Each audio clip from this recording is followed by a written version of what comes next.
Hey, kids, do you like professional wrestling? Well, we like professional wrestling too, sometimes. Shake them ropes. I am Jeff Hawkins. He is Chris Novembrino. Hey! Post post Super Bowl edition. Like to congratulate Ron Torbert and the officiating crew for their splendid win in deciding to call the game only in the last 2 minutes of the game. The Rams and all 30 of their fans had a spectacular victory parade. Yeah, no, but that was great. I was watching that on what day was that?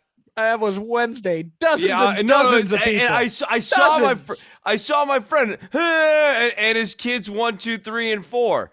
They were out there in the fans. Like that's great. What a great day for them. It's not that the Bengals didn't make mistakes and stuff. It's just one of those things where it's like that stadium was like 2.5 or 3-1 Bengals fans who had spent money to come out and watch this game, thinking it was gonna work out in our favor. And I don't know. I'm not a conspiracy nut, but it felt like, look, LA doesn't care about the Rams. They've been gone for 25 years. Anybody who grew up around here in that time picked another team. This is still a Raider town. And the NFL wants football to work out here, but you either call the game or you don't call the game. You let them play. You don't go last 2 minutes. I'm going to call this phantom holding call. I've watched that one. You got to be, and I don't cuss on this show, but I should. Yeah. Do you want to outsource that to me? You No. usually outsource the bad acts to me. No, I'm probably just whining a bit here. So it's like, oh, Jeff, they'll be back. It's like, no, they won't. You don't know the Cincinnati. So I'm just like, I'm a little upset by the whole thing. But it was fun to go to a Super Bowl. Everybody goes, how was it? What do you think of the halftime show? I'm like, I'm sure the halftime show was great on TV. Live in an arena, it was like having a concert with Radio Shack speakers in your high school gym. Sure. The acoustics are like nothing. Acoustics suck. The concessions were half-assed and double priced. I think people always assume that seeing music in a big live venue like that, where there's like 20,000 or 30,000 people, would it mean inherently that that's the most intense musical experience you can have? No, it's an open-air stadium. Yeah, and it is much more the case that a room between about 200 to 500 is going to be kind of the most intense musical experience you can, 100 to 500, you can scale it down even more, but like the small venues are where you're going to have the really intense musical experience. Live, it's just spectacle. It's a show.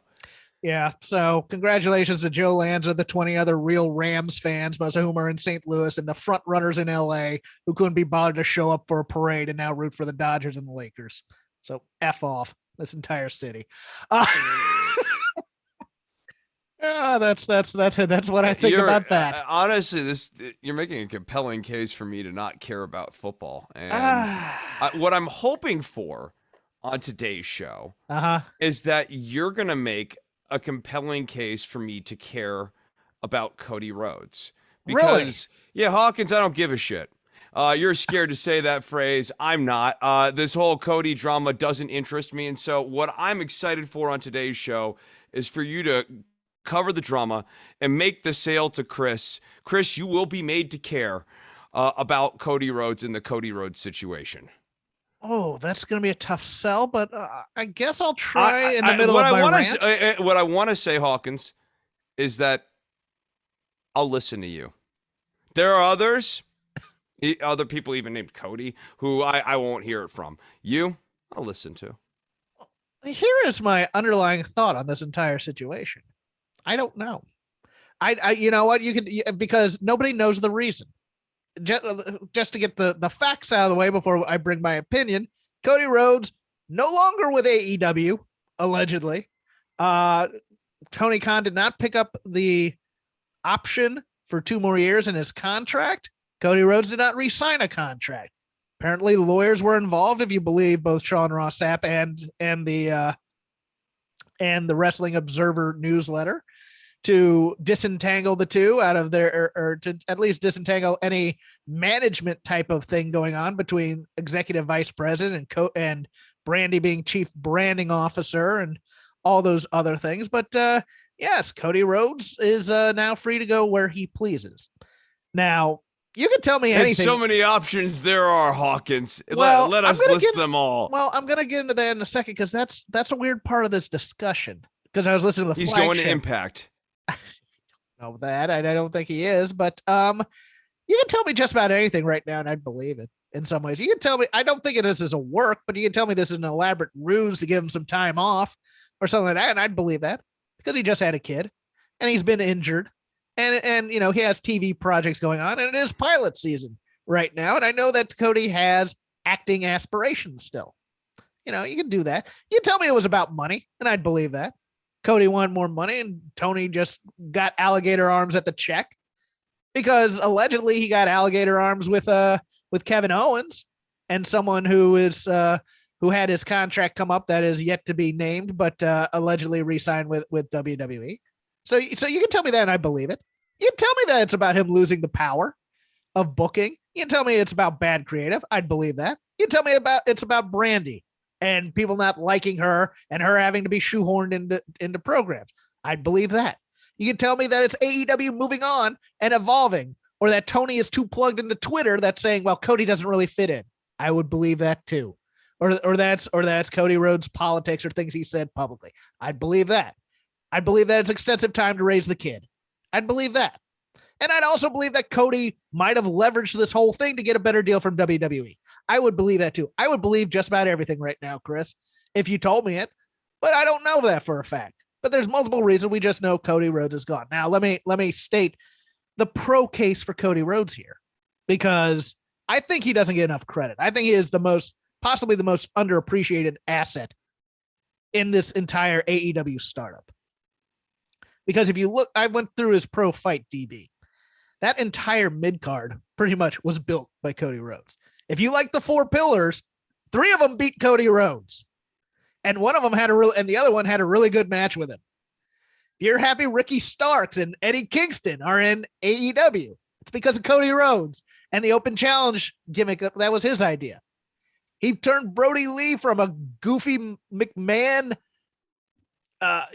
character to a serious fighter in the ring with that program that he had. His programs are the only ones that have a beginning, middle, and end. Now, you can tell me Tony's the booker, but the creative comes from the guys mostly, and they're mostly the ones doing that beat to beat. And you know what? I'd much rather have this dumb QT Marshall feud, which had a beginning, middle, and end, than doing this 7-month meandering thing that I have with the Young Bucks and Chaos Best Friends, whatever it is, where we had a lights out match between Adam Cole and Orange Cassidy, and we're still super kicking Orange Cassidy all around the place. It doesn't end. It's just a meandering mess. And look, even though he had this whole Nightmare Factory feud, and he had is he going to turn heel or not feud, and look, there have been bad programs here. Don't get me wrong. And Cody's not great with the program. Let me finish. I'm almost finished. All right. But look at the last few programs that he's had. He's been the guy that's had to do the reclamation for Malachi Black and for Andrade El Idolo, and even Sammy Guevara in some ways. He took a cutter. He was not under contract when he's taking these bumps for them, like through a table and through a burning table and a cutter off the ladder. And you may say, okay, his work rate's not the best. And I get it. I get all these things. But he's done more than Kenny Omega has for the younger people. He's done more than Jericho has done for the younger guys. And you can say that this is what CM Punk and Bryan Danielson were brought in for to do. But until they get to that point where they've elevated somebody, Cody Rhodes is still a guy you can beat. And he's a guy that comes out and his heat is still there when he comes back out. He hasn't been diminished all that much. He is a guy that you bring out and go, oh no, all the purists, all the people looking for the 5-star match, Wrestling Observer readers are like, oh no, here comes Cody and his souped up WWE style and his promos that are pretty good to ruin my life right now. And I'm just like, guys, he's one of the best things about this show. Some weeks, not all weeks, but some weeks. And to me, like he has the old school build of here's the beginning of the feud. Here's where we escalate it with some sort of stipulation of match. Here's where we end the feud. And as opposed to other programs that we've had in AEW, that to me is a blessing more than a curse. The floor is yours, Chris. You had me in the room there for a good while, Hawkins. I'm sorry. So, no, I was there. No, I was there. You could see me breaking. I'm sure if you watched the video that there was moments of trepidation, and then I guess my issue here is that you're blurring the good front end with what has been an increasingly bad back end of Cody Rhodes' performance here. I will grant pretty much I'm sure your IMDb citations are on point and everything like that. I have DB, but yes. It's DB. It's a DB. It's a database. Yeah, it's a database. Well, one's the Internet Movie Database, and one's this Pro Wrestling Geek. Wrestling database. Is basically a movie that no one ever nominates for the Oscars. That's, you quote that. That's fine. Point being here, Hawkins, I think that the front end of Cody Rhodes' work is spot on. Like the Ricky Starks match comes to mind. I was thinking about that when I was thinking about the positives of Cody Rhodes, and the one that immediately sticks out is Ricky Starks. I thought that made him. Brody Lee is another good one where Brody Lee, doing the job to Brody Lee made Brody Lee. Like the case for Cody Rhodes being much better at making people as compared to other legacy stars, like whether it is the Bullet Club or Jericho. Boy, comparing Cody Rhodes to Jericho is like night and day when it comes to actually making people. It's totally spot on. The last 8 to 12 months have been a steady downward cycle. Anthony Ogogo, I think you could sort of say is like sort of the key inflection point there. You mentioned his good promos. That Anthony Ogogo promo was decidedly not. Well, okay, but nobody hits 100%. No, nobody hits 100%. But then, like, Cody has also had a bunch of stinkers peppered in here, starting with the Anthony Ogogo one. Okay. I think that's a nice point of delineation here, because prior to that, like, his promos were, I think, as you described them, spot on in the good Cody phase. In this last, when was the Go-Go stuff? Is that about 12 months ago now? Yeah, I would say that. Yeah, but that was when he was doing stuff like with the Nightmare Factory guys. Dude, think about how many times this jerk has broken the fourth wall yes. in the last year. It has become obnoxious. And doing promos about I'm not gonna turn heel or whatever, Jeff, that is wrestling war crimes when it comes to writing. I agree. You and I have strong opinions on that. We always have. We need to be consistent. I want you to be true to you, Hawkins. I want you to be true to what you believe in. No, I don't like when people break the fourth wall. No, I don't. And like in particular, I'm gonna turn heel. Is like it. The only thing that might be worse than I'm gonna turn heel is I'm gonna turn babyface. But like, I'm gonna steal the show. No, that's more mild than I'm about to become. I know that, but it's my pet peeve. No, like spectromatically, I'm gonna turn heel is just a notch below it. And when you think about how ridiculous I'm going to turn faces, I'm going to turn heel, and the way Cody Rhodes has been saying it is like pretty absurd. The only that's made it worse is not actually friggin' doing it. And so it's like left things in limbo, and it's made all these last programs sort of not work because he's not quite been a good guy, but not quite been a bad guy either. Right down to the Sammy Guevara unification match thing.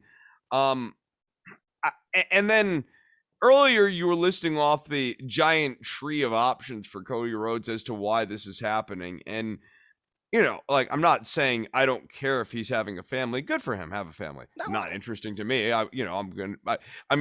Cody Rhodes is probably no more interested in, like, I'm going to practice the minor scale and thirds later. Like, that's great. That's a thing that I'm doing. Cody Rhodes is going to have a family. Good for him.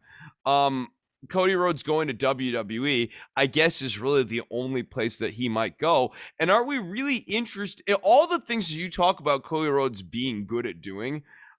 Do we really think WWE is the land of opportunity for him to actually shine with any of those? Or is he going to go there and be in the mid-card hell real quickly? Maybe after getting like a little brief title, what have you.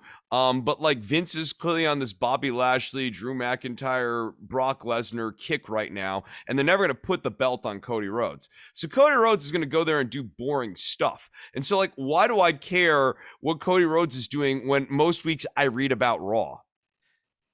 You are now edging into the second half of this because I don't understand a lot of this talk around WWE, to be honest with you. I just don't. And allow me to expound a bit. It's not that I don't think Cody Rhodes doesn't like wrestling. I think Cody Rhodes loves wrestling.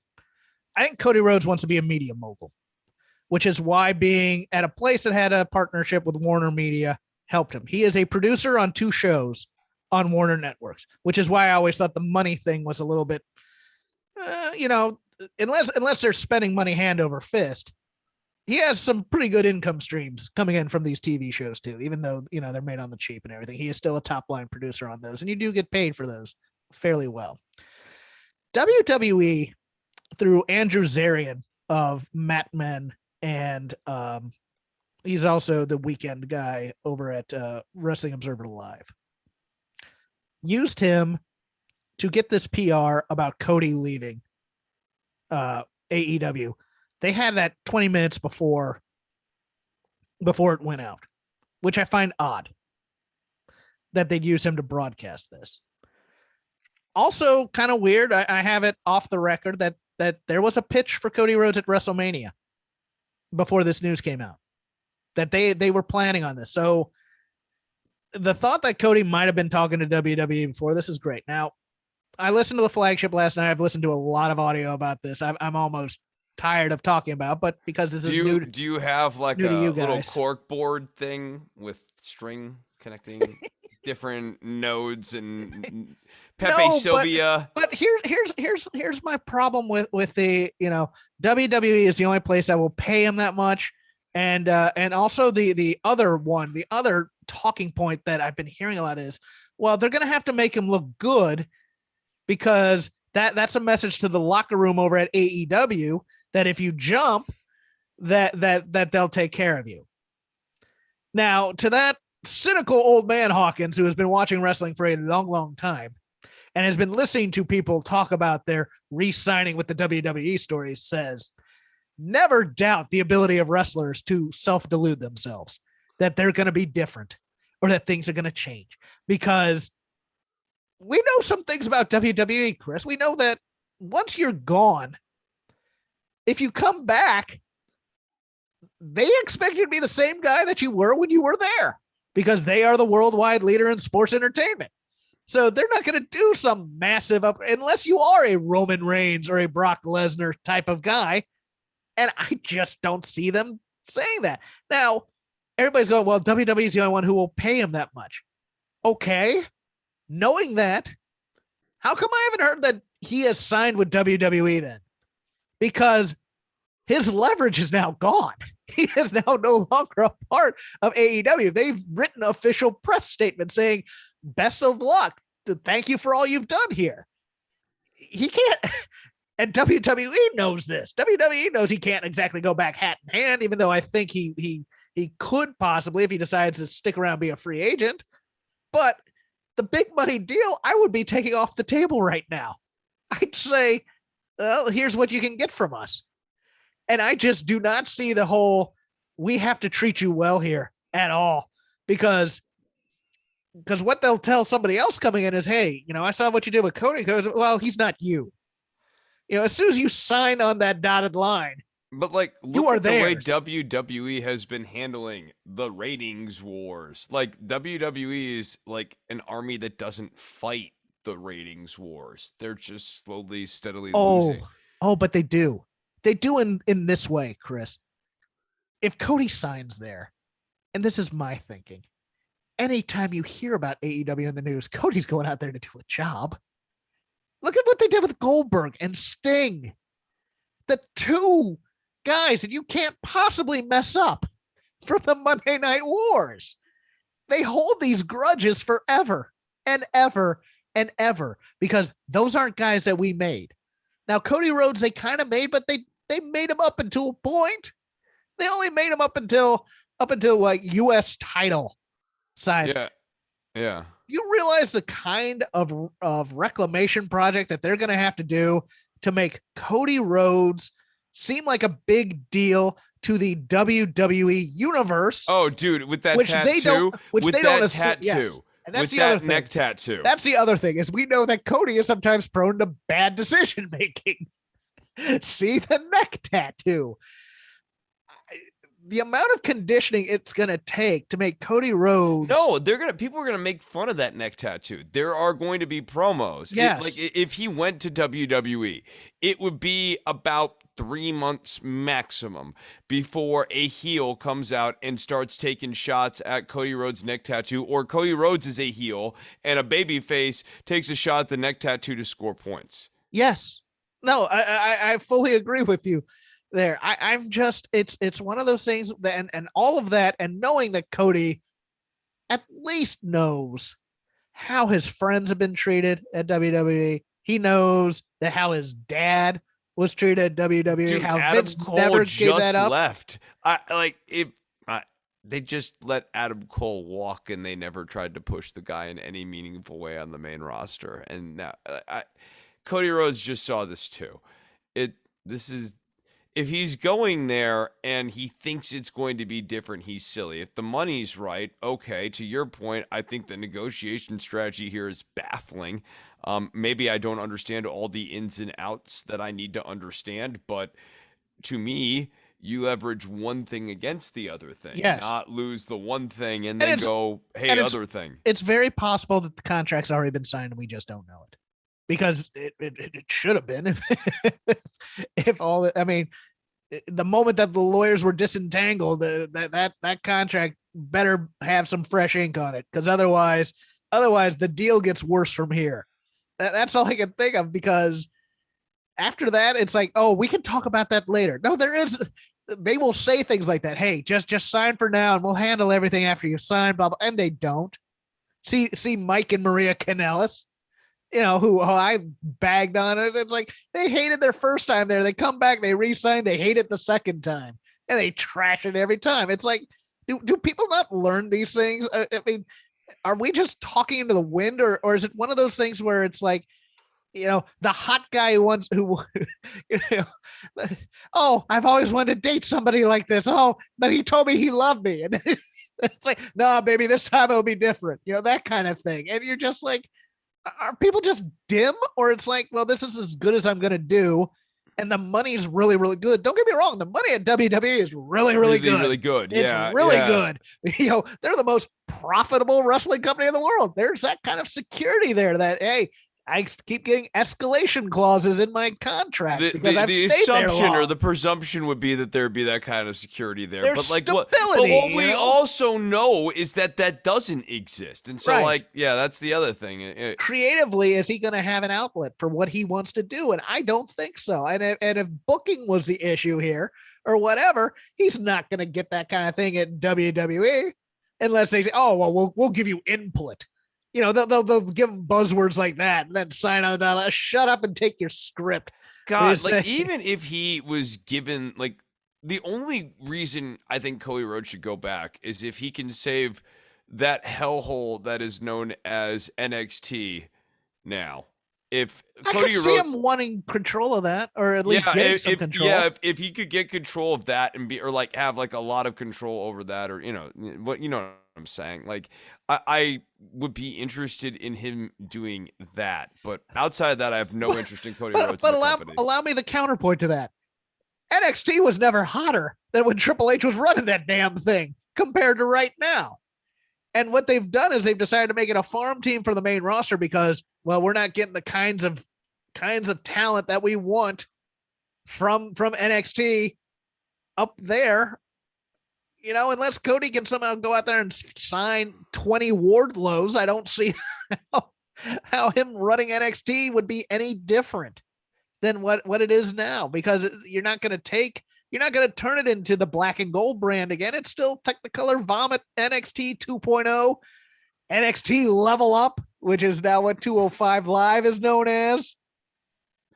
All of these, like, there's so much Poochie energy in NXT now. Like NXT is the Poochie brand of WWE, trying so hard. Yes. Yes, it's all nothing but marketing and flash, and occasionally you get a good match. Sometimes Yeah, you'll get one don't. like dropped in there. Yeah, yeah. But it's mostly here's the marketing slogans, and here's the same stories you see on the main roster mostly. And So at the end of all of this, Cody's options are retire, go back to AEW, or do something boring in WWE, right? no, they're minor options, but they don't pay as well. Like New Japan can't pay him as well, but they can make him a IWGP champ. Oh yeah, And boy, that would be a nightmare for AEW fans if the Forbidden Door was Cody coming through as IWGP champ, going, yeah, look at me now, you nerds, that kind of thing. There are smaller organizations that he could get a hold in and do his creative. If the creativity thing is the problem, he could always probably go with GCW in some way. I could see him and Jeff Jarrett going in on a venture if that's the issue, because Jarrett wants back in somewhere as a money making force. There's this thing. Look, my next news article is about this ridiculous CYN wrestling. I don't know if you've heard about that yet, but we'll get to it in a moment.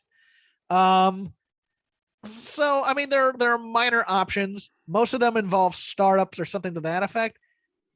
I could also just see this being an entire ruse between Tony and Cody. Cody goes off for a while, does some project, does a movie, whatever the hell it is, comes back in a little bit as a quote unquote free agent, maybe with some muscle behind him. And I mean, the best case scenario is it's like a reset button for what has not been working for several months here with Cody Rhodes. Right.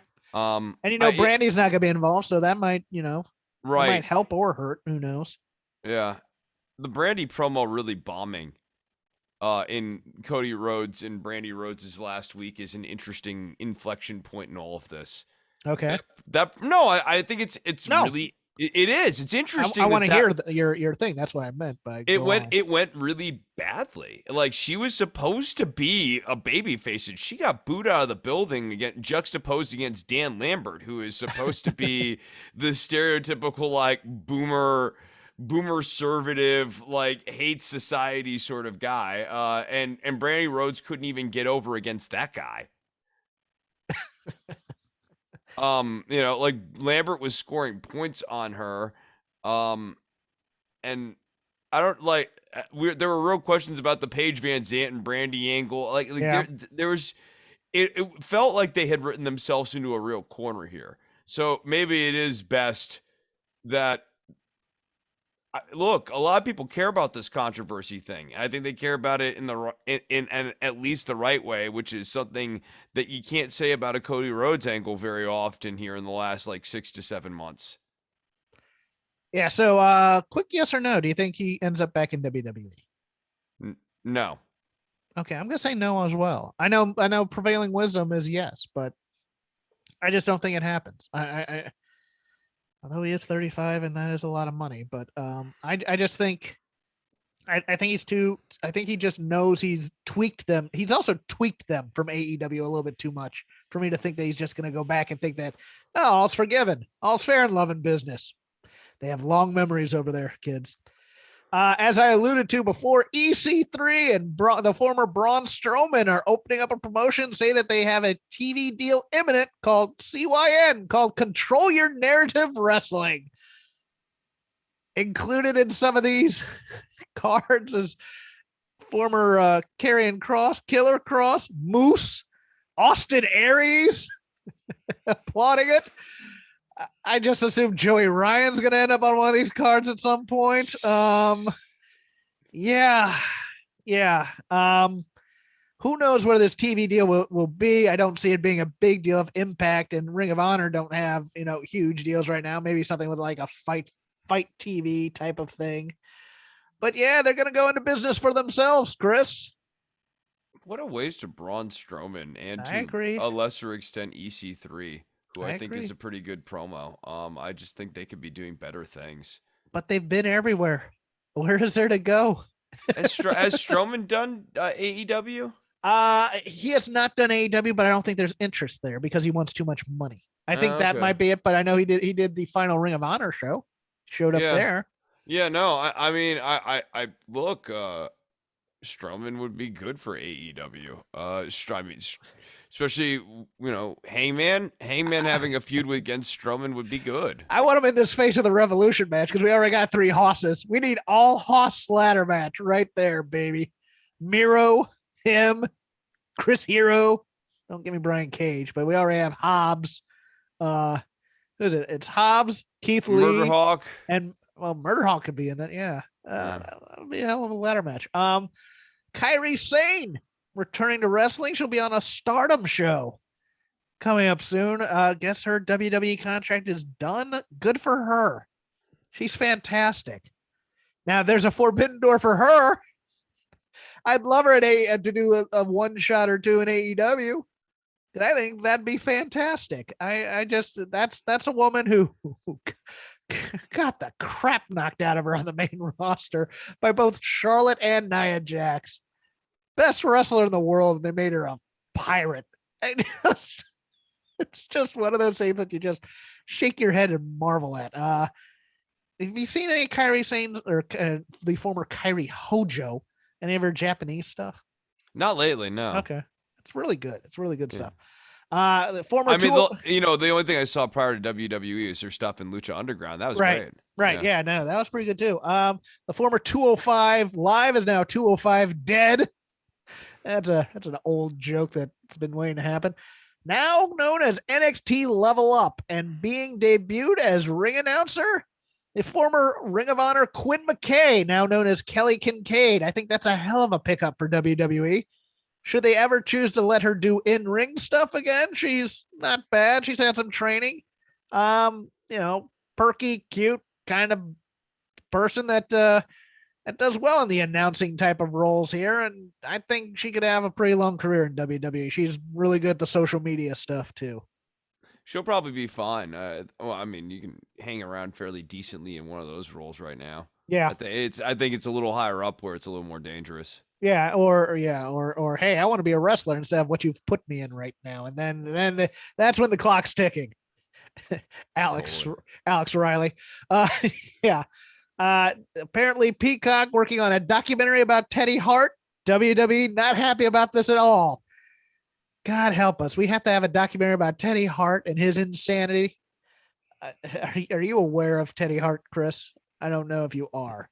No, not really. Okay. Users, please deluge Chris with Teddy Hart stories of his insanity and his love of cats and just his inability to be a sane human being, because I just don't have enough time on this podcast to go through it, nor do I want to. I don't find Teddy Hart a positive impact on the wrestling world at all. But at least he likes cats. Yeah, at least he likes cats. Old branding is new again. Saturday Night Main Event coming back for WWE house shows. Upcoming. Let's squeeze all the goodwill. Everything we can here. Okay. If they appear on the cock, that's cool. If not, it's just something for branding purposes to get people back into house shows, because those have been the flailing part. Why? Because there's so much television. Nobody cares about the house shows. The television's not very exciting. Why would you want to go and see a house show? Yeah, true. WrestleMania weekend news. Undertaker, first announced entrant into this year's Hall of Fame class. Oh man, I don't know how this speech is going to go, because number one, I don't could they possibly make Undertaker do this speech in character? when I rose from the dead and my father Paul Bearer I want him to recap his childhood with Kane. I do. Yeah. Like the whole Kane story one more time. Or it's just gonna be semi impersonal stories about how he abused young guys in the locker room with wrestler court and tried to act like a motorcycle gang with what was the name of it there? What was the name of that weird crew that he had with all those? It was the I forgot the name of it, but it was like a 3-letter thing where they all acted like they were a motorbike gang. They're just a bunch of wrestling bullies. And then he can even recap how they spent the better part of the last decade trying to spin wrestlers' court, and Mark Calloway's taken upon himself role as the judge is like a cool thing that actually needed to happen.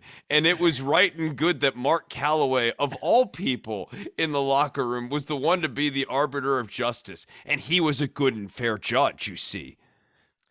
Well, we have 2 nights worth of WrestleMania, and if you did not watch Raw, which not a lot of people did because it was on Sci-Fi, it looks like one of the matches that we are building to, because Kevin Owens is trashing Texas all of a sudden. Unreal. Steve Austin and Kevin Owens in a match in 2022. And if it's anything more than Kick Wham Stunner by Steve Austin, I will be surprised. I know Owens won't want to do that. He'll want to do, or not Owens, but Austin. Austin wants to go in and look good, but he's not going to take a frog splash with his neck. He's not going to do a lot of bumping for Kevin Owens. If it's a squash match, it's going to be on the Austin end. And I guess there's an audience for that. Don't get me wrong. There's a big nostalgia audience because he gets the huge pops and people love him still. And people want to see the one more match. And I get that. It's one of those things where I'm just like, we are tempting fate here. Because we know that Steve Austin wants to be the performer he was 25 years ago, and he's not going to be. And I don't know. Sometimes you have to save people from themselves. I know you say that, but like the thing is, the Stone Cold character was never about being a great performer. No, I know that. What? No, especially later on. No, it was like atrophy towards the end. Like it became a reduction of everything you liked about Stone Cold circa 97. But like he does, I mean, he needs to go in there. He needs to put on a Texas Cloverleaf. That's going to be the most demanding spot. Otherwise, it's Mudhole Stomp. It is Thez Press. It is Stunner. Yes. It is Catch a Beer. That's gonna be tough. He's pretty good at catching a beer. So I put that underneath. Let's say Cloverleaf's the hardest thing he's got to do if he's even going to do that. Catch the beer. McMahon comes out to do a beer thing with him. He gets stunned too. Yeah, Thez Press. I mean, like this will be a skitlet thing. Yeah. And now I mean, the hope here is that they will be able to trick enough people into thinking that you're really going to see Steve Austin have a match. And I don't know, or that enough people will go, I know what it's gonna be like when The Rock had the match at WrestleMania and that was like nothing. That match against Braun Strowman. Good usage of Strowman there, guys. Or was it Bray Wyatt that he did the rock bottom to? There was the Wyatt family. Oh no, it was Luke. It was Eric Rowan. It was Eric Rowan. Yeah, that was when like Austin Hogan and was it Austin Hogan or Austin Foley? It was Austin Foley. Yeah. Came out and just crushed any and momentum that the Wyatt family had. Yeah, no, I'm with you. Rowan should have went over, but it is what it is. We can't change history. But no, I think Austin. It's just hard to see Austin and Owens having anything beyond a 5-minute match. People will eat it up though. So who are we to judge? I always temper what I'm interested in versus what people versus are the WWE universe. Well, no, it's the same with AEW. I try to read their fans. I do pay attention to how the audience is reacting to stuff, because if it's different than me, then I take that as to what it is. And hey, that struggling company that's not making much in profit, they'll just fill the seats up there and they'll get that loud pop, and they'll be wrestling's back, the new boom period. Interesting enough, there's been a note from Dave Meltzer of the Wrestling Observer that says that an Austin level name has also been added to Mania. There's only 3 or 4 people that could be. Chris, you care to recklessly speculate right now? Yeah, it's got to be Deborah.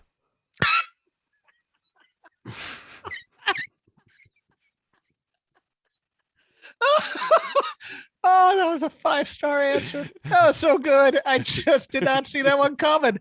I really did. You think it's a rematch with Stone Cold? Night 2? Alimony on a pole match. Come on out. Sure.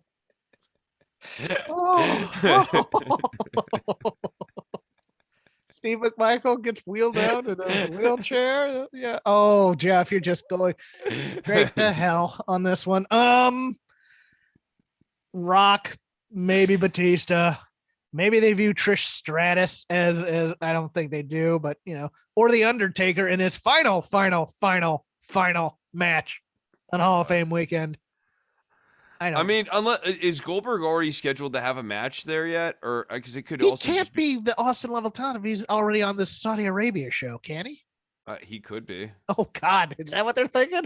He looks a lot like Simon. We'll just dress Goldberg up. He was WCW's answer to Austin. That's very true. Put a couple knee braces on him. Their own beards. See if people notice. Why is he bigger? Austin's been working out. Austin's been working out. He's gotten taller and more jacked than I remember him. What? Oh, God. Okay. That'll do it for the news portion of this show, kids. Now we move into the semi-lazy river. Let's call this the bank of the lazy river, because if you're listening to this on Saturday, it's already started or it's over. But yes, the WWE is making one of their twice yearly trips over to the Republic of Saudi Arabia. It's a kingdom, Jeff. They have a king. Their kingdom. It's the kingdom of Saudi Arabia. It's not a republic. KSA, you're correct. I am sorry. They have a king. They have a king. Kings are great. Who doesn't love kings? Continue. Well, so does Canada. That doesn't make it smart. That doesn't make it smart. In the Jeddah Superdome in Jeddah, Saudi Arabia, to thousands of Saudi Arabians who can give a crap. If you've ever watched one of these shows, they just, there's about, it's like a Rams victory parade. There's about 20 people who care, and the rest are just there because it's a scene. Crown Jewel, or no, it's called the Elimination Chamber. I thought they're gonna call it the WrestleMania Chamber to avoid. Yeah, I thought I remember that story, and then people were saying Elimination Chamber, and I was like, okay, I guess that's over. No, it's on brand. Let's do this. Oh my God, 8 matches on this show, and 3 of them matter. Here we go. Beginning with Chris. Who do you have in this barn burner of a match? Can't wait. Rey Mysterio with Dominic Mysterio at his side after that promo on Monday versus The Miz. It's going to be The Miz. The Miz is going to be Rey. No, he's not. What are you talking about? Yeah, Rey Mysterio still from the Attitude Era, 619, 123, maybe a double with Dominic in some ways. So we get the kid over a little bit to do some things, even though they did that on Monday as well. If it's a prelim match, they're trying to build to something to Mania, though. Like, I don't know. They might actually have Miz go over. That's the only reason why. Oh, my God. Would they have Miz and Rey Mysterio as a singles match at WrestleMania?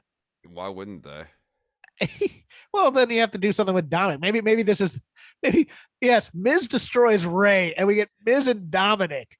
Versus Maurice and Miz. Oh, well, he could do that, I guess. But I was thinking Miz destroys Rey maybe after the match, and then the match becomes Dominic versus Miz at WrestleMania. A main event in no arena anywhere. Yeah, I can't wait. Is that going to be a night 4 of WrestleMania? Night 4. Newly extended due to popular demand and because of Austin. 4 nights of WrestleMania. No, it'll be at Stand and Deliver at 11 a.m. on a Saturday. Oh, God. Okay. In a Falls Count Anywhere match, Drew McIntyre versus Madcap Moss with Happy Corbin. And I guess swords are legal. I want someone skewered. I want somebody Highlandered on this show. If they're going to say that swords are legal in Saudi Arabia. Moss better go over. They're going to dress up Moss as a journalist and have him come in and do it. Oh, dear Lord. Hawkins, stop with these jokes. They're just terrible. Knock, knock. Who's there? A journalist. Who exactly? Sorry, I don't know. I like Madcap Moss a lot, but this program. No, it's gonna be McIntyre. Of course, he's gonna win. No, unless Corbin finds a way to interfere on his behalf, and then we poured over that quote unquote heat to the WrestleMania view of Happy Corbin and his Vegas ugly wardrobe versus Drew McIntyre. Oh, enough of that. Hawkins. The Usos, Jay and Jimmy, if you weren't aware who the Usos were, versus the Viking Raiders, Eric and Ivar, for the tag team championship of SmackDown. I think the Usos win this. You think? Yeah. Yeah, I do. Hate to say it. What use is this match? Really? Okay, fine. I hate to be this snarky about such things, but this card is ridiculous on so many levels. Come on, this stuff's just been insulting my intelligence lately. This is what they call a WrestleMania level card because this is what Saudi Arabia wanted. This is the worst build to a WrestleMania that since I've been on the air. It's not even close. Like this one's so bad. Oh, in your happy fun time match, Ronda Rousey and Naomi taking on Charlotte and Sonya Deville in a tag team match. And the stipulation is that Ronda Rousey has to wrestle with one arm tied behind her back. However, will she be able to do it in However, a tag will team she match? be able to do this in a tag team match? All the drama to that stipulation, which is a stupid stip, by the way, is completely sucked out in a tag team match where, like, it's just not that interesting. Is she going to be the one-armed hot tag, or is she going to be the one-armed person taking heat? Charlotte leaves Sonya for dead, I think. Yeah, which is a bad metaphor on my part, given where it's in Saudi Arabia. Nevertheless, well, we don't want to talk about the plane ride home too early, Jeff. No, we don't. But yeah, Sonya's taking the fall here either way, and she will feel the glow and whatever it is Ronda actually does. Judo, lots of judo throws. The spinny slam. Well, actually, Sonya Deville used to be an MMA fighter, so she will take a beating. Boy, you sure forget that watching her these days. She wears a suit well, though. I do love her taste. I'm not saying she doesn't have a look. I'm just saying, like, the presentation of her on TV, like, they could be doing so much more there. Becky Lynch, who came out on Monday looking like a hobo. There has to be a contest between her and Seth every week. Let's see who can look the most ridiculous and stupid coming out there. And each week they top themselves. Taking on Lita in Saudi Arabia for the WWE Raw Women's Championship. I made the joke before, but if they don't paint a thong on the outside of Lita's bodysuit, what are we doing here? Yeah, I just don't see Lita winning this at all. In any ways, it might be a good match. This match might steal the show if Lita has something left in the tank here. And I assume they both are going to be very motivated in this match. So out of all the matches I see in this lineup, this is the one I'm actually looking forward to the most, to be honest with you. So I'm gonna go contrarian on you. I'm gonna say they do a one-night title reign for like Lita. I think they have Lita win, like, then do a rematch on Raw or something, and just have her lose the belt real quickly. Just to make That's the crowd. Not the worst idea in the world. Just to make the crowd in Saudi Arabia happy. I'm like not trying. This is like a not bullshitting. No. I get your thinking because they are nostalgia fuel audience. I mean, remember, or at least the guys who want the show booked are nostalgia fuel because they asked for Yokozuna and Psycho Sid couldn't make an appearance. Andre the Giant no longer taking calls. Bruno Sammartino. Psycho Sid's still with us. He just couldn't make it. He has no idea where Saudi Arabia is. He can't find it on a map. Couldn't spell it. Oh, what have I not said yet? Oh, here we go. Women's Elimination Chamber. Liv Morgan, Rhea Ripley, Bianca Belair, Doudrop, Nikki ASH, and on Monday, the sixth person was announced. Alexa Bliss making the trip to Saudi Arabia. Still cray-cray, still kind of talking to Lily a bit, but she has left her creepy doctor's office, which I've seen porn movies with doctor scenes that were more realistic than that one. They were really bad. Those. Oh, they're god awful. I don't. I have a gift for you. You are a creepy doctor. I don't care enough about WWE right now to really get granular on them, but like, God, from what I watched on those promos over the last several weeks here, they were just so unbelievably like bad and uninteresting. And I know they never hit it out of the park with inappropriate doctor-patient relationships. Yeah, That's something I want to watch every week. They just don't. They ring really bad here in 2022 too. It just not like bad like creepy. It increasingly hollow. Like it's a sort of trope that doesn't work as well now. Chris, make the case that Alexa Bliss goes over Bianca Belair here, if you can. They've been doing all the promo packages around Alexa Bliss. It's very simple. What have you been seeing from Bianca Belair? My God, if they do that, wrestling Twitter is going to go ape if it's Alexa Bliss versus Becky Lynch, but they still have Becky playing the heel here. So I just don't see it. I still think they go with Bianca Belair.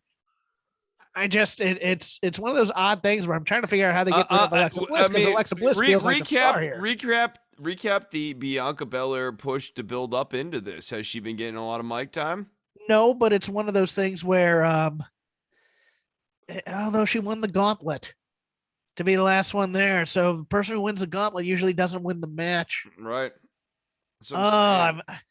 Have they bailed on the plan? That's my question. Have they bailed on the plan for it to be Bianca versus Becky, and for Bianca to get her win back? And Alexa has a storyline with Becky too, right? Yes. Yeah. In some ways, I think. I don't know. I forget. I mean, like, it doesn't really matter. But they'll make one up if there is one. But yeah. I think that's a terrible idea. But man, you've now convinced me. I think Alexa Bliss may win this match. Yeah. Yuck. Hate to say it. Roman Reigns with Paul Heyman taking on Goldberg. Is there any chance that Goldberg gets a one-day title reign or a one-week title reign? No, I don't. No, I think they beat Goldberg here. Okay. Yeah, I mean, they beat him. I think they've beaten him every other time he's been in Saudi Arabia. Yeah. Except for the Bray Wyatt one. He did get a win against Bray Wyatt that one time. I mean, I don't. They have not been building Goldberg like he's going to win the title. Some interest, and I left this for last because there is some interest in this match and how they're going to figure out a way to get around it. But Bobby Lashley, your champion on the Raw brand, defending the WWE Championship versus Brock Lesnar, Seth freaking Rollins, Austin Theory, Riddle, and AJ Styles. Now, the Brock Lesnar question is the interesting one. And our friend Alex Pulaski over at Fightful was like, well, how can you possibly justify this, blah, blah, blah, Usos, whatever. And I was thinking at first you do the trope of Roman's hiding underneath the Elimination Chamber, comes out, spears Brock, and then doesn't win. But Monday's Go Home show featured Brock destroying Austin Theory and then taking a selfie with him. I think Brock is one of the last two in the chamber here, not in a pod. Roman just comes in, spears, Superman punches him, rings the bell, Austin Theory pins him 1, 2, 3, and that's how Austin gets a quote unquote a win and then gets destroyed later by Brock on Raw, probably on Monday night. But you have to find a way to get Brock out of here, and it's going to have to involve Roman Reigns, I think, right? Unless you're having Brock win the whole damn thing, which then kills Lashley in some ways. So what do you think here? I'm kind of liking the Austin Theory finds a way to get a pin on Brock Lesnar, but like there's retribution and everything, and Brock gets his heat back and all of that sort of thing. I think I like that theory. I kind of like it too, because you just know Austin's gonna get killed. Oh yeah. It wouldn't be. Brock would immediately get his heat back. It wouldn't. It would just be a way of getting Brock out of the chamber, basically. Make the case for Seth Rollins winning this match and being WWE champion. Well, Seth Rollins has been WWE champion in the past. I know. I mean, in a storyline sense, not. Great. He has a tremendous laugh. Tremendous upside here. Yeah. And, great athleticism. Former member of the Shield. He called him the architect for a reason. No, don't give me WWE speak. I mean, is there a case here that Seth Rollins wins this as a transitional champion for somebody? Like Bobby kills him at WrestleMania or something again. I haven't felt like Seth's getting the belt back, but maybe I've been missing beats here. So I don't know. I feel like Lashley just hangs on to this. McMahon's just in this meaty dudes phase right now, where he just likes his main event guys 6'5", big muscles, Can't really do much. Watching Wardlow on AEW with a bottle of lotion next to him. Yeah, like, oh man. No, actually watching Wardlow and complain that he looks a little small. Needs to get on the gas. Yeah. Work on that upper body of his. He's only about 6'2". He could be 6'5". He needs to wear lifts. Yeah. I think I speak for both of us. I'm not gonna be watching this live. I'll follow it on Twitter or I'll read the results. And then if somebody tells me there's a match that's any good, I might watch it. But sure. don't come back at me and go, man, that Ronda Rousey tag match was something, because I won't believe you. I just won't. But yes, that is WWE Elimination Chamber 2022. The first of 2 trips probably to Saudi Arabia. Enjoy. And with that, we now open up the lazy river of wrestling criticism. Anything we watched, anything we saw, anything that caught our eye or our fancy or what have you. It's fair game. This is gonna be like this is gonna be a short. It's more like a stream, given the fact that we just did WWE largely. So I mean, we can talk, I guess, NXT real quickly, but like you can go wherever you wish. This is your lazy river. Your first call. I usually give you the honors because I usually overtalk in the news. So go ahead, Hawkins. It's Vengeance Day, or it was Vengeance Day. This week. I don't know if you missed it or not. I kind of missed it, but I followed along. But yes. Yeah. I mean, look, the only thing that I thought was really worth a watch here was the Creed brothers. Yes. Versus that MSK. I did watch. Yep. Yeah. And then I would maybe say, like, if you wanted to watch something else from this, Cameron Grimes and Carmelo Hayes was pretty decent. Everything else on this show, like, it will make you sad to think that this is still NXT. Chris, are they teasing Cora Jade turning heel on Raquel Gonzalez? With her lying about doing the training? Are you kidding? This is more David and Goliath was booked improperly crap. The small guy should be a weasel and should turn on the giant. I couldn't believe when I saw that. What's this Nikita dame's last name? I remember she's the one that they signed from Women of Wrestling, the Jeannie Buss thing from Access Television. And they did something different with her, and then they've now reworked her as this. This to me is everything I thought they were going to do with Toni Storm. I'm going to be honest with you. This to me was everything they're going to do with Toni Storm. A hot model, show off her butt. Nikita Lyons. Thank you. Yeah. But this was everything, she's a butt kicker, but she's also hot. She doesn't wear a lot of clothes. Yeah. I'll go one other point here. This Imperium thing, this GUNTHER thing is horrible. GUNTHER? It's horrible. Please extrapolate, because I want to hear your misery. It's not bad enough that they changed his name from Walter to GUNTHER, even though like Walter is like more than it's more than just a name at this point. It's a name that people like to chant. It's a presence. It's a name that people chant, like Goldberg, right? Like if you chant Goldberg to like Goldstein or something like that, people would still be like Goldberg. They wouldn't go with you to Goldstein. like they go. I could get myself in a lot of trouble here, but I'm just imagining the Goldstein. Yeah. Oh. Like they're not Schwartzberg. Yeah, like. Silverberg. And some jacked up Jackie Mason type comes out. Yeah. No, I mean, like, people are going with you on this, even though you've kind of kept it in the ballpark. No, they're not. Walter is like a name and a brand and a chant. And so you have that, and then you have Walter, now GUNTHER. I'm just still calling him Walter. GUNTHER's the name of the kid from The Simpsons who got left behind on the field trip because he was full of chocolate. Yeah, I was gonna say he falls. I'm pretty sure Augustus Gloop falls in. Has a cousin named. I want that to be his kid. Yeah, like.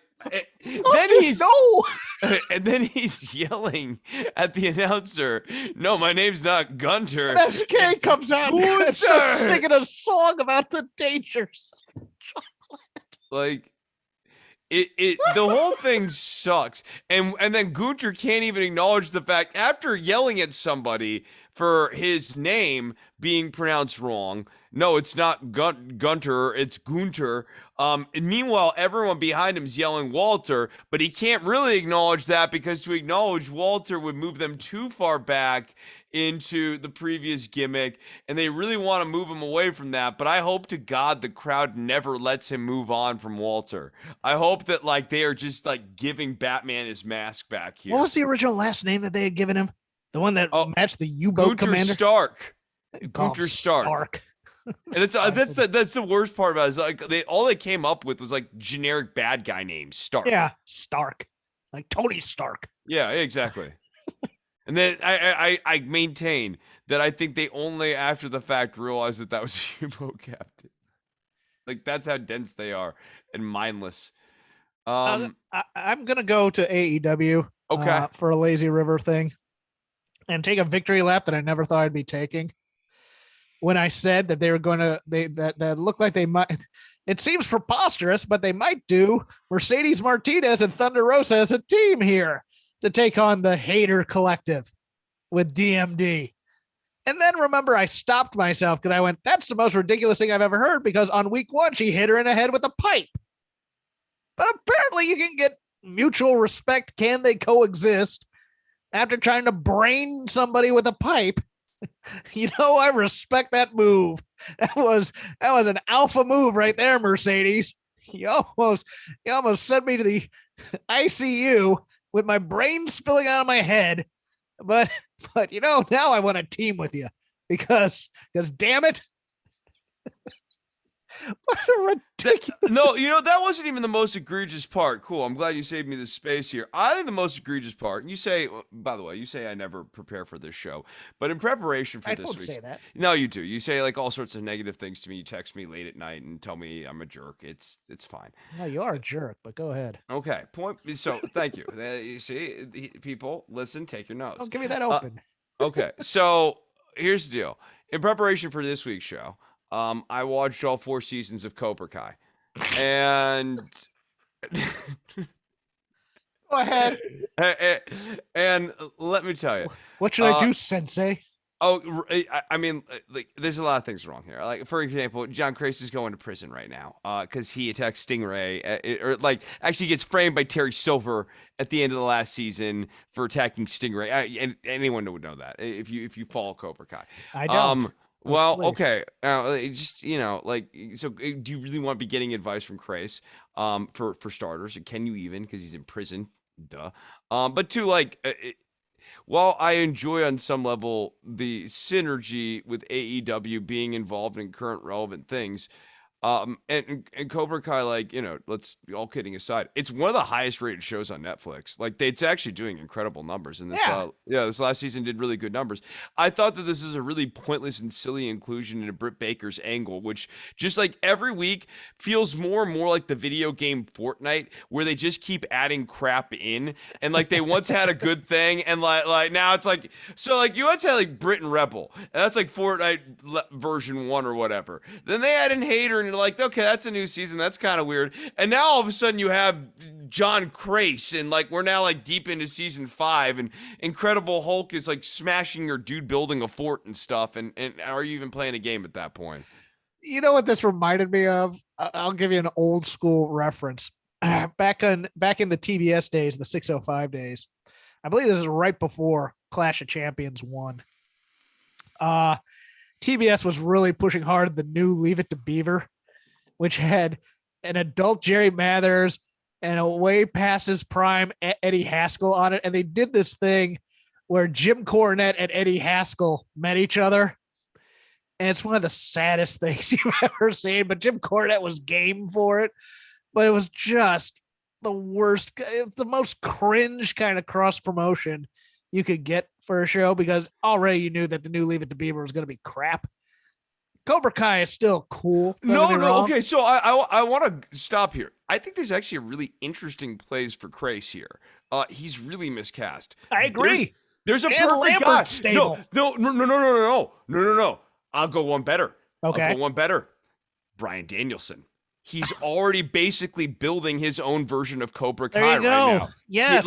You have Creese. That's a great idea. Yeah, no. Oh, yes. And everyone would be into this. Like, this would kick ass. Creese is mentoring Danielson and helping Danielson lead into his heel tendencies so that he, like, stops getting cheered. And, like, we get more into the strike first thing. Meanwhile, Danielson's trying to build his dojo of young killers. Could you imagine Danielson yelling, "Get a body bag" or "Sweep the leg"? Because I can. Oh, you'd love that. Oh, are you kidding? If there's anyone who would absolutely sink his teeth into being evil Johnny Lawrence, it's Bryan Danielson. Yes. My God. I'm stealing that idea. It's so good. No, that's a I have 1 or 2 of those a week. No, that's fantastic, Chris. You earned your keep on this show finally. Once a week is all I need. Just one good idea a week. Good idea. That's one more idea than you have, Hawkins. Your jokes are terrible per the YouTube comments. No, they really seem to dislike me. That's okay.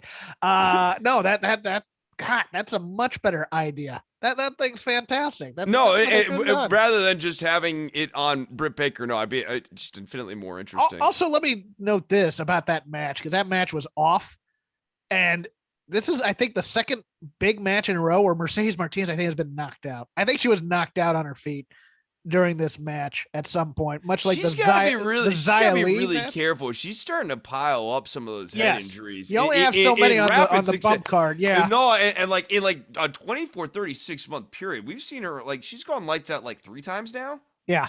That's a lot. Yeah. And that's worrisome. Yeah. Because, I love me some Mercedes Martinez. I really dig her. I just like that. That's scary, man.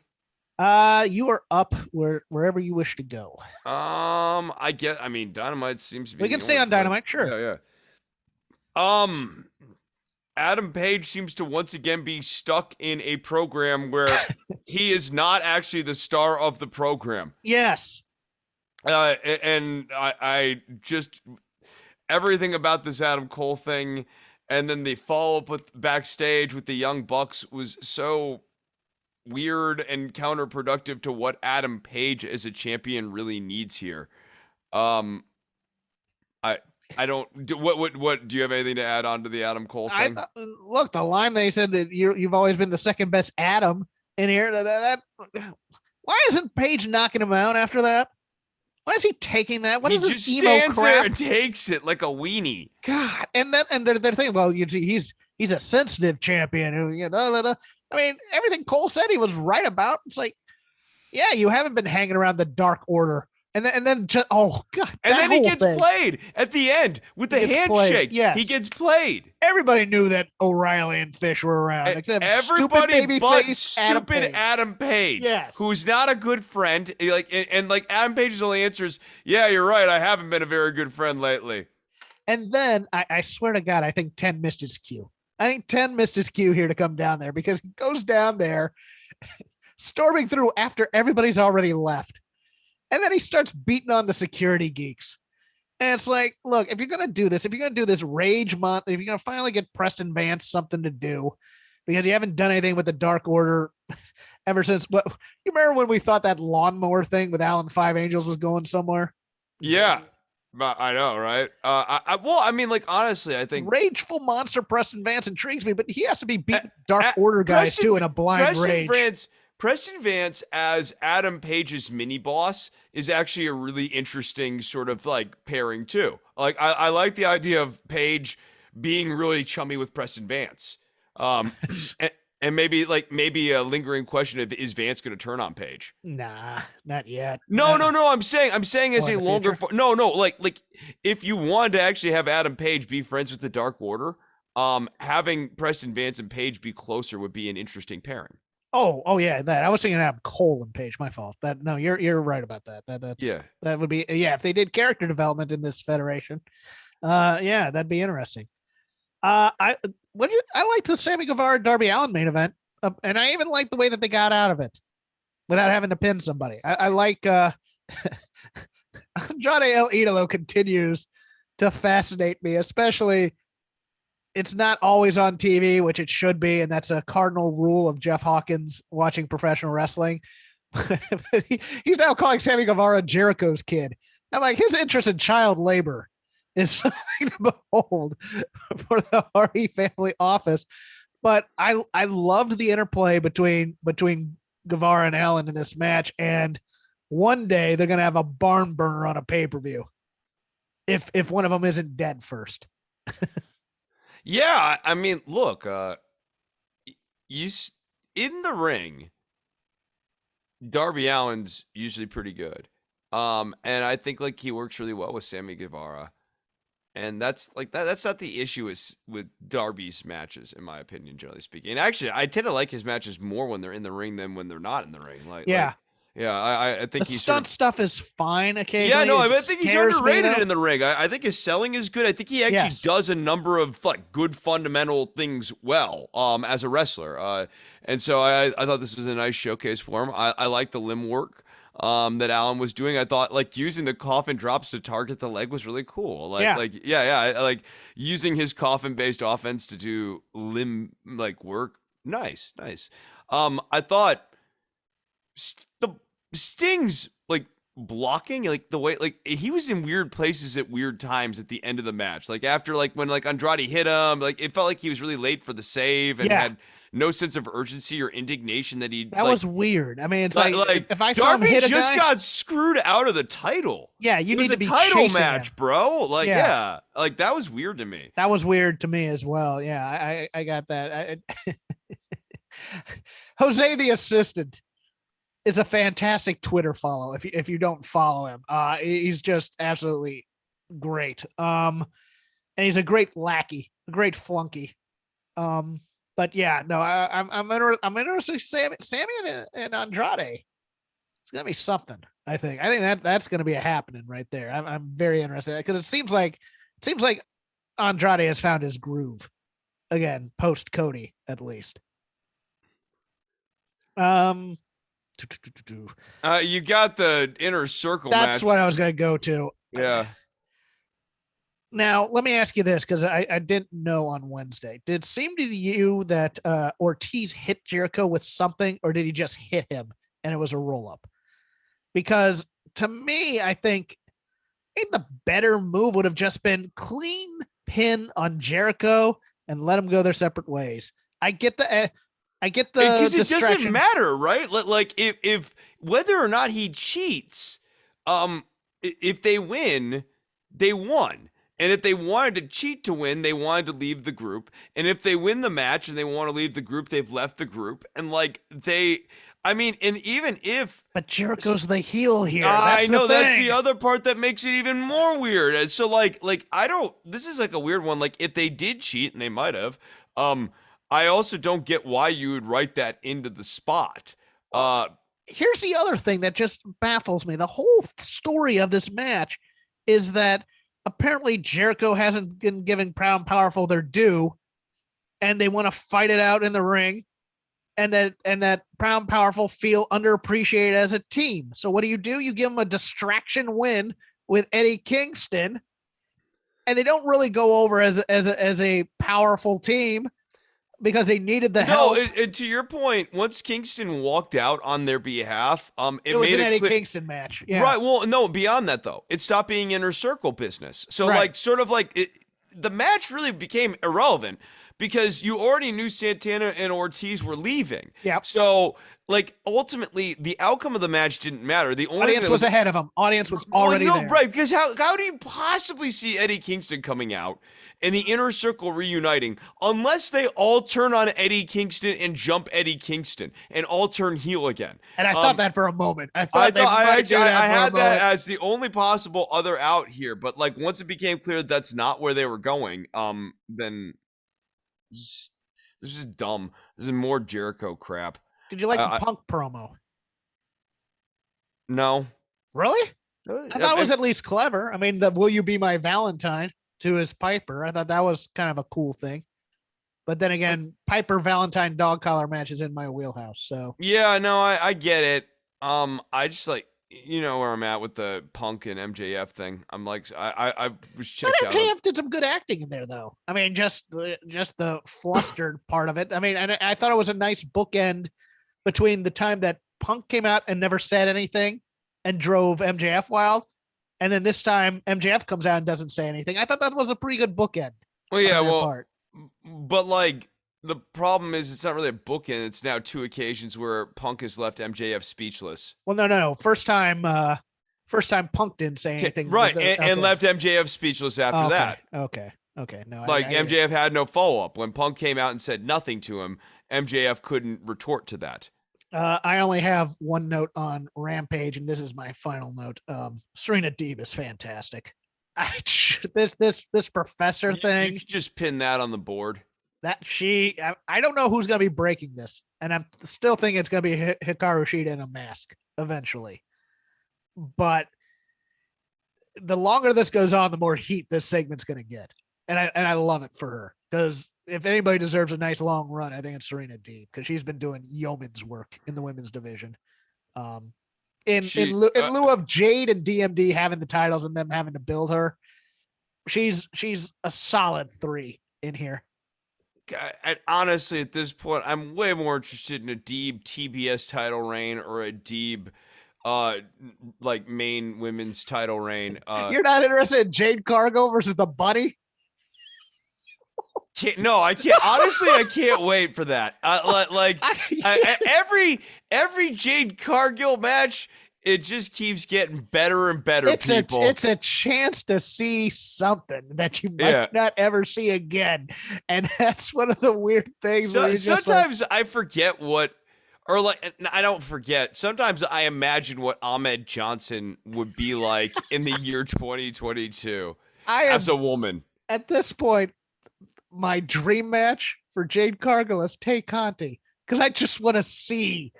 I want to see what they come up with, because I'm almost frightened about what they come up with for that one. No, my dream match is Jade Cargill versus Nia Jax. Oh, that's what I want. Oh my! You know what? I want that. I want a Jade kick to go wrong. Nia starts getting physical, then Jade starts getting physical, and we just kind of like show down a little bit. And then maybe Nia Jax tries a slam, but her upper body strength isn't there much like it is. Yeah. And so Cargill tries to go for a kick, but can't quite get over her waist. And that just kind of settles in on forearms and stuff to take Jax down. Yeah. Although you're talking about Nia, and all I can think of was Tamina in that terrible 24/7 Valentine's Day date sketch that just you missed this, but Reggie and Dana decide to go to, again, it looks like a meeting room in a coliseum, in an arena of some kind that they've made up to look like in a restaurant or something to that effect. And they I've already forgotten his name. How have I forgotten his name? Reginald? No, not Reginald. Tozawa and Tamina are in disguises following them, and of course here comes R-Truth as a waiter, blah blah blah, and everything goes wrong, and then Dana tries to put Reggie in the friend zone again. He goes, yeah, friends, and then rolls her up for a 3. It was perfect, just absolutely perfect as a dopey sketch, leaving her with the check on Valentine's Day. I mean, I will. This is what Cody has to look forward to, because WWE is chasing the 24/7 title, probably. Yeah. Well, look, at least Reggie got the belt back after getting put in the friend zone. Over under 3 months, Cody signs with WWE and gets forced to do Stardust because Vince has this idea. Oh boy, I think he's back in Stardust by 6 months. I'll say under. I guess I'll go over. That would be the over, because I had 3 months. Okay, yeah, no, I see that. Well, we have this entertaining gimmick for you. That's gonna do it for us. I don't have anything for the lazy review. Dragon Kai. Dragon Kai is what we need. That's the most fantastic idea I've heard this week from anybody. But yeah, that's Chris Novembrino. You can follow him at DWATG on Twitter. You can follow me at CrapGame13. You just follow the show at Shake the Roast. We are part of the Voices of Wrestling family of podcasts, including Open the Voice Gate, Music of the Mat, which I'll be recording another episode this weekend, talking about musical memories of that. Flagship with Rich and Rams fan Joe Lanza.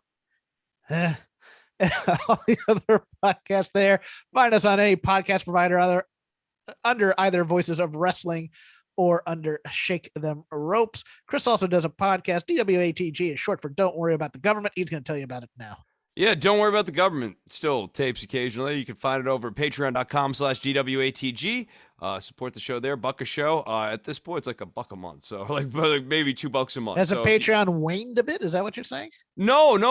I'm saying I'm only doing a couple of episodes a month. Okay, so like I'm saying, like if you sign up for $1 a show, you're basically giving me $1 to $2 a month. Like it's this is not like I'm not asking for 20s, people. I'm asking for like $1. At the $20 tier, he starts revealing state secrets. It's great. Yeah, no, dude. Like, $1 a show. Just play if you could sub up for $1 a show. Check it out. You get the video version of it when you do that over at patreon.com/DWATG. I'll be doing more here at some point. It's just, dude, life's busy right now. I'm on Twitter at DWATG. Teaching guitar lessons. If you want those, hit me up at DWATG and I'll get you signed up with that. Otherwise, I just need to say Dragon Kai. Live shows? Oh, yeah. Live shows will be coming up at the end of the month. At the next month. So I'll be announcing like Withered Bloom shows here like at the end of March. Dragon Kai.